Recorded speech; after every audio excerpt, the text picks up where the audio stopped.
let's welcome our speaker, Lance Loveday. I love your name. Loveday. Thank you. Yeah? Thanks, Eddie. I'll find my love night. Okay, thank you. All right. Thank you. Yeah, with a name like Lance Loveday, growing up was a little rough, I'll tell you. It's memorable as an adult, it's cool, but I went to actually register for law school because I had a brief stint in law school, and as I'm going, to the L line, she says, name, Loveday. First name, Lance. She looks up at me. Ooh, all right. She pulls the file. She goes to hand it over. I go to grab it, and she pulls it back. She goes, if this law school thing doesn't work out, it just lays it on me. I was like, I think she just suggested that I might be able to be a porn star, right? Which was a career path I'd never envisioned for myself, and I took a lot of pride in that. It was the first time anyone had said that. But enough about that. A little bit about me before I dive in. I have a family. This is my family. My kids are crazy, as you can see. I love to ride my bike, and I did this ride a couple weeks ago up in the High Sierras called the Lost and Found. It was epic. It was really cool. But at the end of it, I looked like that. And that's actually me in my happy state. I like getting out and doing solo ventures, kind of an introvert by nature. But the downside of being an introvert and a speaker is that everyone knows you, but you don't know everybody else. So I'm going to ask you all a favor here.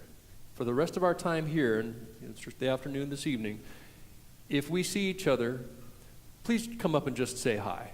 And let's not have that awkward, I know him, but I don't know him, and, exchange. Let's just break through that crap, and please step right up and say hello and introduce yourself. My introverted nature would very much appreciate that, and we'll avoid that whole awkward exchange thing. So that's my ask for you. Enough of that. Why are we here? Well, I've been in this advertising industry for about 20 years now, and I've been running my own agency for about 17 years. And in that time, we've managed about $500 million in digital ad spend. We're currently managing about $50 million in digital ad spend annually. And in that time, we've learned a lot about what works and what doesn't. And it occurred to me that, some of these themes that have bubbled up for us are the type of thing that people would like to learn about as they think about how best to allocate their own ad budgets moving forward. And so, thus, the title of this presentation. I'm going to share the growth secrets that I wish people had shared with me earlier in my career. And everything I'm talking about relates to the paid media side of things, but my hope is that it really is transferable to all aspects of digital advertising for you. So, that's the setup. With digital advertising, as with everything else in digital marketing, the world has changed dramatically just in the last couple of years. And up until the last couple of years or so, things were starting to tend towards efficiency, where advertisers would make this trade-off between volume, either sales or lead volume, and efficiency. That is the ROI. And you'd find your spot on that kind of continuum and move incrementally from there. But more recently, we've seen this shift, where there is this small class of advertiser in every industry that is outperforming everyone else and driving more volume somehow at a better ROI, which shouldn't be possible in an efficient market, right? And we call them exponential advertisers. And it's now the exponential advertisers in any given space and everyone else. And that's exciting for us because it means there is still that opportunity to really outperform the competition and make step change improvements to your digital advertising programs. I'm going to talk about some of that coming up. So the first thing I wish someone had told me early on is that I was thinking about the opportunity incorrectly, in that it's not a level playing field, the digital advertising landscape. Let me show you what I mean by that. The playing field looks more like this, right? And if your competitor is on the low hill there, and they're struggling to get to the highest point on that hill, and you're climbing a higher hill, trying to get to the top of that hill. Well, winning looks different for you, right? You're playing different games. And that, I think, explains what a lot of us viscerally experience when we look at our digital advertising efforts.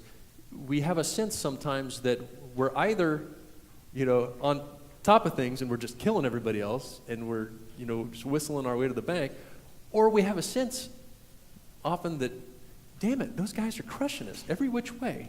How does it seem like they're always showing up number one? How does it seem like they can spend so much more than we can, even though we're direct competitors? How are they doing it? And it's because the playing field isn't level. You've got to figure out how to play better.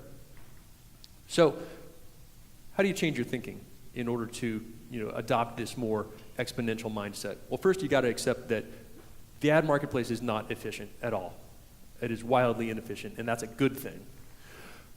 The opportunity in front of you, is not incremental. You need to be thinking about what are the 5x, what are the 10x opportunities I can go after here? Instead of settling for 5 or 10%, how do I go for 5 or 10x the opportunity? As Andrew mentioned in the intro, advertising is not a cost center, right? It should be looked at as a profit center. And we're increasingly running into advertisers who are savvy enough to not have fixed advertising budgets. We ask them their budget and they say, well, we'll spend as much as we can up until this ROI threshold. So you tell us how much we should be spending. That's the right answer. That's the way to think about it. That's thinking about advertising as a profit center, right? Historically, advertising was more strategy and creative driven, the Mad Men days and the big insight and all of that, right? And then they'd let the little people execute it and do all the heavy lifting. That's not the case anymore. It is much more execution driven. You've got to be down in the weeds. You've got to be focusing for long periods of time, paying attention to all the heavy details to get things right. I don't want to minimize the importance of strategy and creative. They're still critical. You've got to have them. But to really make the difference, you've got to get into the weeds on the execution side now. And then back to this playing field not being level idea, average isn't average anymore. If you're performing at an average level, you're in the everyone else category, and you're getting your butt handed to you by the exponential advertisers. Average is now losing. Different mindset. So, my phrase on this is that your competitor's outdated thinking, then, is your opportunity. That's me. So step one, change the way you think. Look beyond your current playing field. Don't focus on the incremental opportunity right in front of you. Step back and assess and ask yourself, if your campaigns haven't been completely rebuilt in the last 1 or 2 years to take advantage of this shifting landscape, you're probably due for a rebuild. And then look at some basic stats to get a sense for how you're doing, how you're performing. Look at your impression share, your relative click-through, your auction insights reports in Google, and use some third-party tools. There are even some good free tools out there to get a sense for what your competitors are doing and how you're stacking up. You probably have a decent sense already, but you can use some of these tools to help round out that knowledge. So that's step one, look beyond the current playing field. Step two, I wish someone had said this. We're just overwhelmed with data, but how do we pick out the signal from the noise and pay attention to what's truly important, right? So I wish someone had driven this into my head earlier on and that I'd really paid attention to it, because I've lost countless hours and days and weeks analyzing data that ultimately didn't matter. So what does matter? We like to put together visualizations like this. I call this the shape of the campaigns. And how to interpret this is size of the square is indicative of the volume of spend. And the color is the ROI, where blue is good and red is bad, and the varying shades in between are relatively better or worse. Dark red is very bad, right? So it seems simplistic at first, but what does this tell you when you look at it? Well, all right, it tells me two things. It tells me the relative granularity of my campaigns, how my vocabulary is failing me. How distributed is my spend? Is it concentrated in 1 or 2 or 3 campaigns, or is it spread out evenly amongst tens or hundreds? I get a sense for that very quickly. I also get a sense for where my ROI is coming from. And it can be a really powerful way of visualizing your campaigns. So let me show you some different examples. So I pulled these from some different audits that we've done over time, and you see different patterns represent themselves, and we've gotten kind of accustomed to this, but if you evaluate the granularity and the ROI distribution in this way, it suggests different patterns for you and different outcomes, actions you should take based on it. So if you look at the top one, you'd say, you know what, that's probably due for some light pruning. I could probably get rid of some of those dark red squares and leave more funds to run on my winners and improve my ROI that way. Pretty straightforward. On this one, I got to do some heavy cutting, right? Because I'm bleeding all over the place down there. So I need to cut out a bunch of that junk and, again, leave more budget to run on my winners. That may be a restructure. Top middle, you know, there's probably not enough granularity there. See how much spend is concentrated in those, you know, on the left side? You know, it probably wants some smaller boxes in general on that one. This one I'm saying start over, but you've got no granularity and poor ROI. Top right is probably closer to what you want to strive for. A majority blue and a pretty good granularity of your campaigns. That's pretty close to what a healthy campaign looks like. And the last one I'd say, you know, the problem there is that there isn't enough dark blue, and there's a bunch of mediocre ROI campaigns. So there's not enough dark shading in general, I would argue there. You're not taking enough risk. There's probably an opportunity just to reallocate spend, turn down some of your losers, turn up some of your winners. So it's a simple way of evaluating things, but it's actually really rich and helps you focus on things that really matter. And the underlying hypothesis here is that it's going to empower you to dictate how your budget is spent and not let Google determine that for you. Because Google wants to. Actually, they absolutely want to figure out how to spend your money for you. And my argument is that you as the advertisers and the controller of that budget should empower yourself to dictate how your budget is spent and not let Google do it for you. Because if you think about it, it's kind of crazy, right? It's kind of the fox guarding the hen house. Google's interests are not always your interests, right? They're serving their shareholders and others. They want to keep you as an advertiser happy enough to continue spending, and just happy enough to continue spending. They don't want to help you get the absolute best return from your ad dollars necessarily. I'm not accusing them of evil intent. I'm acknowledging they are a large public company who is beholden to their shareholders, and they have a limited set of the most valuable ad inventory available. And they don't want a small handful of advertisers to grab that most valuable inventory. They want to distribute that amongst the broadest set they can in order to keep as many advertisers as happy as needed to get them to continue spending more. So, again, empower yourself. So, how do you actually go about it? What are the practical things you can do? I advocate for just doing a quick campaign health check and getting a sense for what the shape of your campaigns looks like. What is your level of granularity and ROI distribution? And take action based on that. Do some pruning if you need to. And along with that, some tactical things you can do to see, you know, if you've got real opportunity. You know, if your search click-through is below 1%, that's a red flag. And you're probably due for a restructure. And if you're not built out your remarketing campaigns, that's low hanging fruit. That should be some of your best performing campaigns. You should have at least 3 ads per ad group, at least 4 ad extensions. You should be taking advantage of some level of ad scheduling because we see dramatic performance variance by time of day and day of week. And there may be other seasonal factors for you. And paying attention to quality scores. I'm going to talk more about quality scores later, but that's a key thing to pay attention to as well. So that's step 2, do the quick health check. Step 3, I wish someone had said this, and it's really weird to have an agency say this. Don't spend more, right? That's everyone's default answer, right? Well, if spending this amount of money got us this return, just spend more, right? And there's a correlation there. It may not be a linear correlation, but spending more will get us more, right? Gosh, wrong mindset. Let me show you what I mean.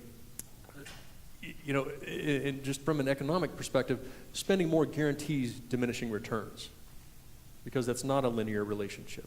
You're not going to get $1 back for every additional dollar you put in. At some point, you do reach that point of diminishing returns. So how do you do it practically? Another visualization that we'll look at.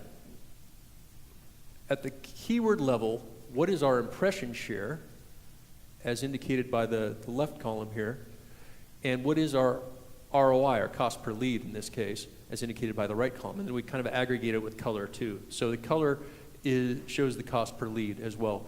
And so what we look for are low impression share, that is short bars on the left, that are blue, meaning they have a good ROI. And what that means is those are the areas where we're winning, but we're not maxing out our opportunity.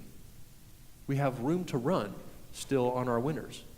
So now we're taking the same concept I talked about in the last example with the campaign shape at the campaign level.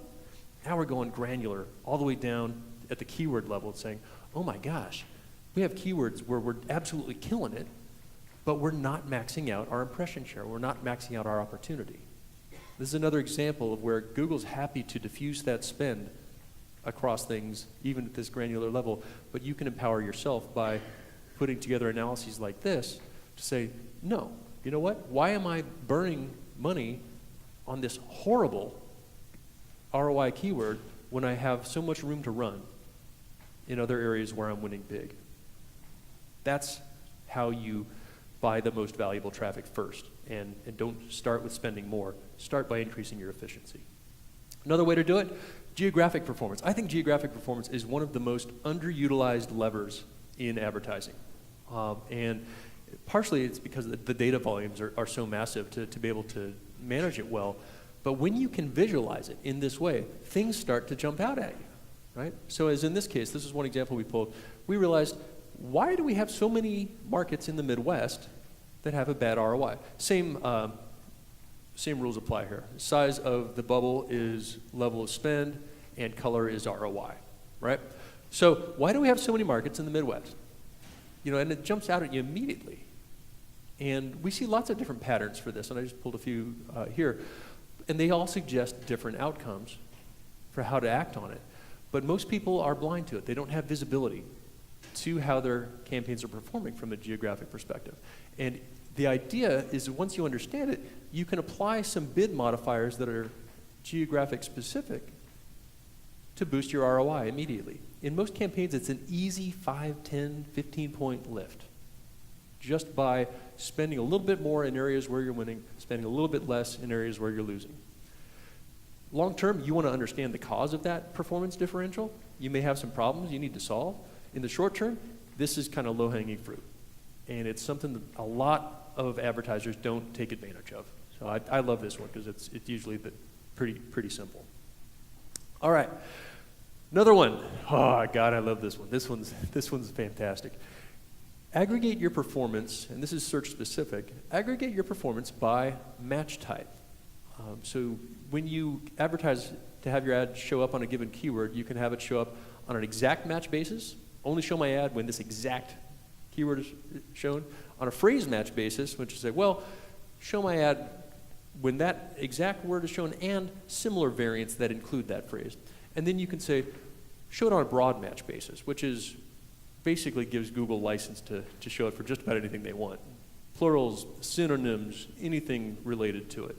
I once had the pleasure of presenting an audit to HP. This was 10, 12 years ago, and got to tell them that because they had broad matched the term digital camera, which tells you how long ago it was, they were selling digital cameras.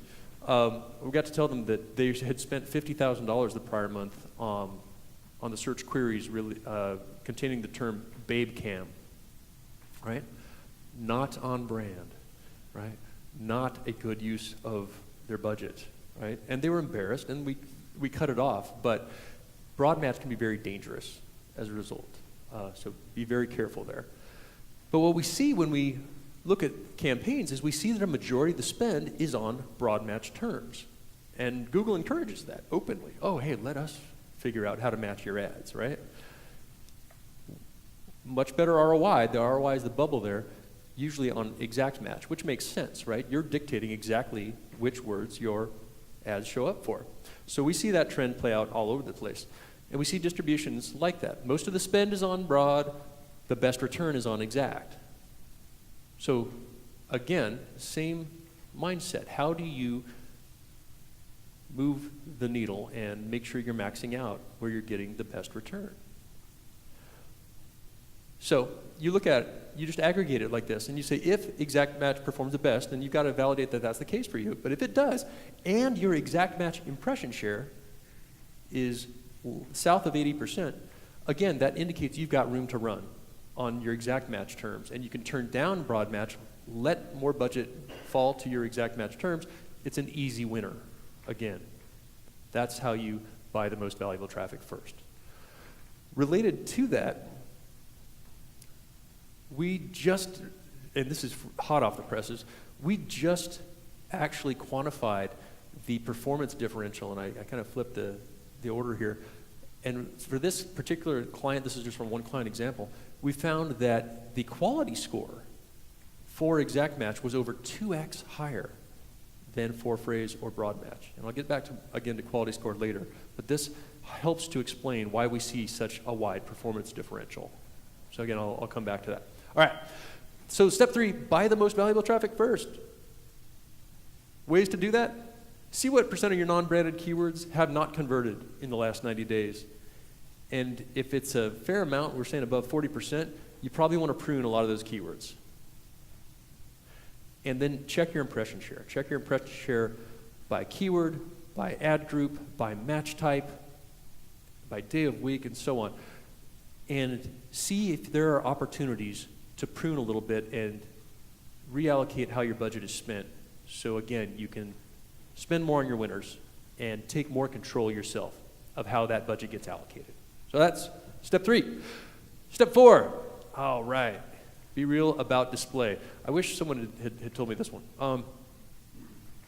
Display, you know, over the history of online advertising has kind of come in waves of popularity, and right now it feels like it's a somewhat high popular time, and I think it's a little risky. So I'm going to rant a little bit on display.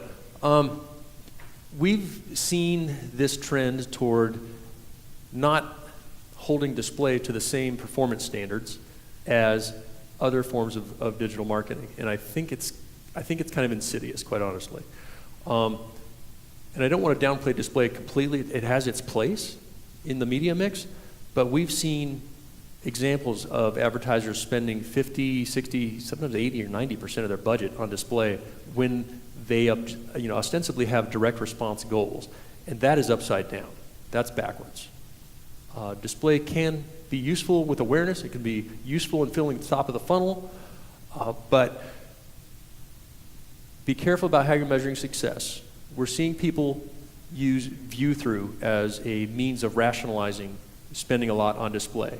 And for those that don't know, most search ads, most social media ads are evaluated on a click-through basis, right? What percentage of the people who click on your ad, who take some conscious action and express in that way some interest in what you're selling, end up converting, right? View-through backs up further than that. It says, well, instead, what percentage of people who actually saw your ad, just saw it, had it served up on a page they visited, end up converting, right? And Google themselves acknowledges that 50% of all display ad impressions are never seen by a human. Because when you go to that web page, ads may load lower on the page. They may load behind the scenes. You may leave the page before it fully loads. But if that pixel fires, that ad impression shows as having served, right? Even though a human may have never seen it. So ad impressions are not a great metric as a result. But neither should you count view-through impressions, because technically that's a view-through impression. If that person, whether they saw the ad or not, visits this page today and then comes and converts on your site 30 days later, is it likely that just being served with that one display ad had anything to do with that action they took 30 days later? Probably not. So I know I'm talking display down a little bit, and I want to be somewhat balanced with it. It's just that I've seen it overplayed and overhyped, and it worries me, because I think it ends up in really inefficient spending. So I'll end by just saying that I think paid social has way more game-changing potential than display does. Display has its place. I wouldn't be dedicating a lot of time, attention, and budget to it, in my view, especially if you got direct response objectives. So that's my take on display.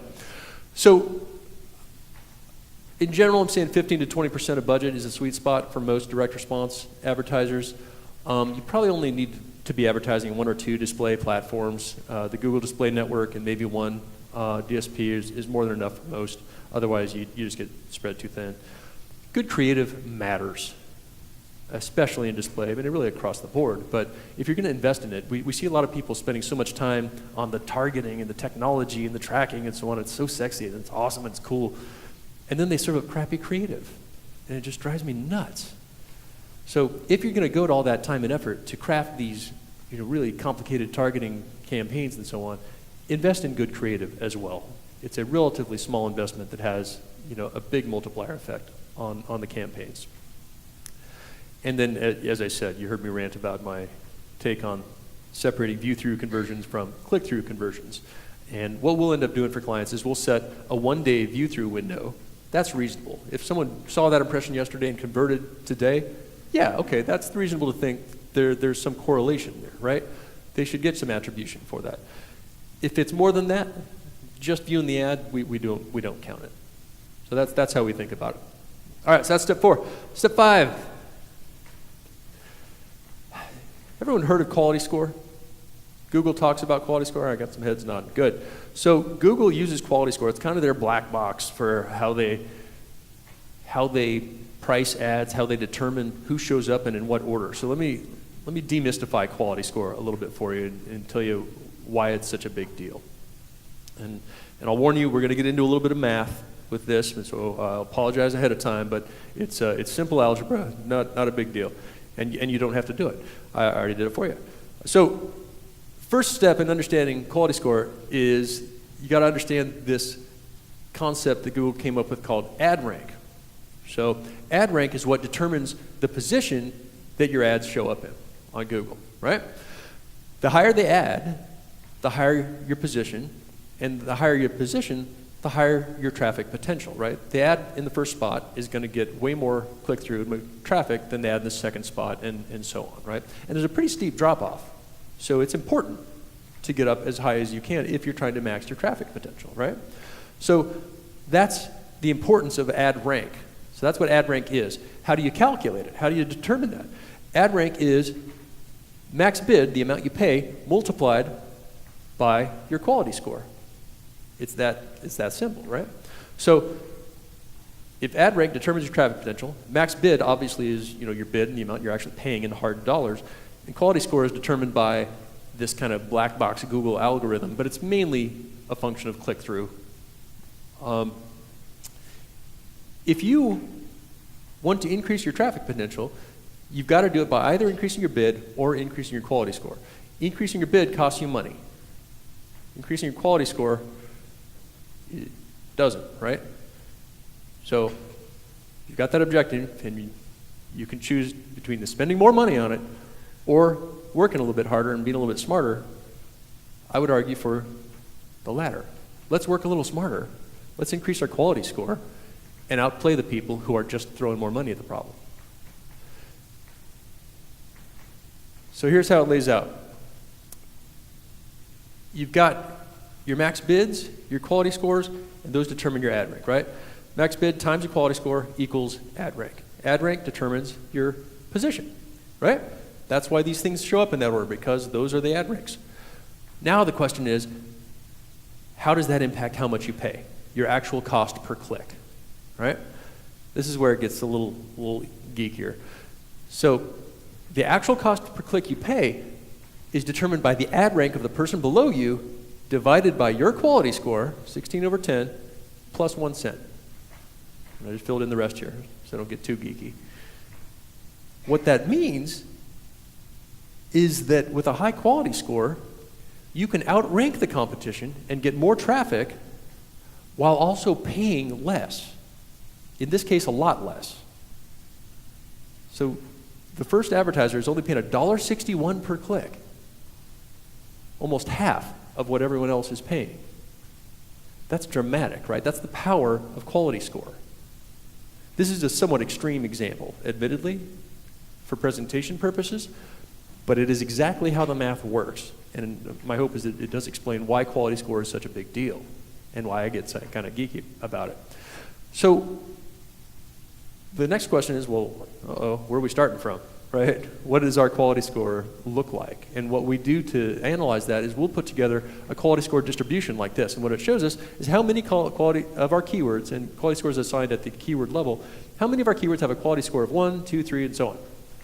And we look at that for brand terms as well as non-brand terms. And the hope is that your brand terms, of course, have a higher quality score. But we often see distributions like this, where it's weighted to the left. It's weighted to the low end of things, right? And so we see this, and we go, oh my God, it's a bloodbath, right? Because we know that there's a big economic drag on these campaigns. This advertiser is hurting relative to their competition. So, again, we look at these all the time, and different patterns suggest different paths forward. That's clearly bad, right? If you're weighted all the way to the left here, second one's slightly less bad, I'd say, but still bad because it's weighted to the low end. If your quality score is below 5, that's kind of a red flag. And then this one's not bad. If your quality score is weighted more to the right, your brand keywords are generally much higher, that's actually not bad. We rarely see it. So I think for that reason, quality scores is one of the biggest impacts we can have. And just to give you a sense that it is possible to impact your quality score, I've got a kind of a before-after breakdown here.